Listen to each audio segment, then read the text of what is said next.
Hello everybody, this is Andrew Cosman, physiotherapist with ADM Ottawa Physiotherapy, and today I wanted to share with you a little bit about when to return to your activity, when to return to your sport, when to return to your leisure. A lot of people come in with injuries and are a little bit curious about what they can and cannot do without hurting themselves, and maybe even more than hurting themselves, the concern about worsening their situation. So what I wanted to share with you are a couple of guiding principles to help you understand when it might be safe to try something and how to go about it. So the first principle is what we would typically say as or call monitoring your irritability levels. So irritability is this concept that kind of tells us how angry your injury is. And there's a few things that you can use to monitor that. So one thing would be uh, when it gets irritated, how badly does it get irritated? So this is easy on a score from 0 to 10. Are you at a 10? Are you at an 8 or a 9? You know, these high levels of pain might be a sign of high levels of irritability.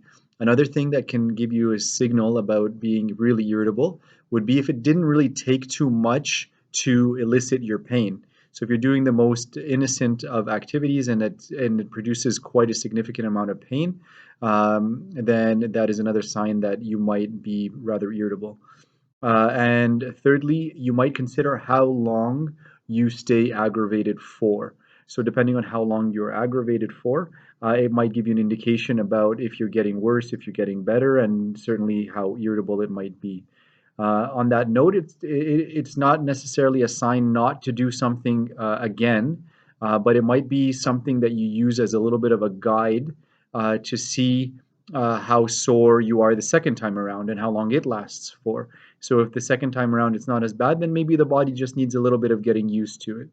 Which brings me to the second principle, which is mainly to ease your way into that activity.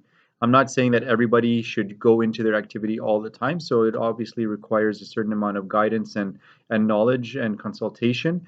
But in theory, the second principle would be to essentially start at zero and build your way back up. Many people are used to doing, 2 hours of gardening and might bring it down to an hour and a half. Somebody's used to lifting 30 pounds in the gym of a particular exercise, they'll go down to 25. My suggestion here is to start at zero in both cases and then build your way back up. A lot of people don't necessarily consider how deconditioned they may be and the potential effects of just lowering their previous level of activity down. It could lead to significant amounts of discomfort. So my guiding principle here is to usually start at zero and build your way back up. So again, monitoring your irritability levels, and then when you do decide to go back, just try at a lower level so that if you do get irritated, it won't be as bad as if you went back full out. Very common sense, but at the same time, something that's often overlooked. So setting yourself up in a position that allows you to do that. So, for example, somebody who likes to ride their bike and is used to that being sore, they don't necessarily want to bike for 2 kilometers, find themselves sore, and then have to bike back. You might choose a shorter, 500-meter loop so that every time you cross by your house, you at least have the potential of going inside. So it's just a question of setting yourself up properly to manage and guide and set up that second principle.